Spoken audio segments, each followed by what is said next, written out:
معراج کے سفر پر ہمارے پیارے نبی صلی اللہ علیہ وآلہ وسلم کن کن نبیوں سے ملے، یہ بہت خوبصورت ویڈیو ہے، پلیز ایک دفعہ ضرور سنیے گا اور سننے کے بعد ایک دفعہ شیئر ضرور کیجیے گا۔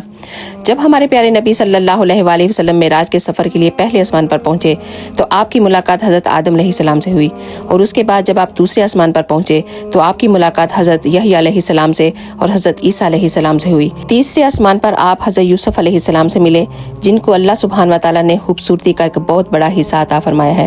اس کے بعد جب آپ چوتھے آسمان پر پہنچے تو آپ کی ملاقات حضرت ادریس علیہ السلام سے ہوئی۔ پانچویں آسمان پر آپ حضرت ہارون سے ملے، اور چھٹے آسمان میں آپ حضرت موسیٰ علیہ السلام سے ملے، اور ساتویں آسمان پر آپ صلی اللہ علیہ وآلہ وسلم حضرت ابراہیم علیہ السلام سے ملے، اور ساتویں آسمان کے اوپر عرش پر ہمارے پیارے نبی صلی اللہ علیہ وآلہ وسلم نے اپنے رب العزت سے ملاقات کی، لیکن ان دونوں کے بیچ میں نور کے پتے تھے۔ سبحان اللہ۔ اگر آپ کو یہ ویڈیو اچھی لگے اور اگر آپ بھی اپنے نبی صلی اللہ علیہ وآلہ وسلم سے محبت کرتے ہیں تو اس ویڈیو کو ایک دفعہ شیئر کر کے ضرور جائیے گا۔ آپ سب کا بہت بہت شکریہ۔ جزاک اللہ۔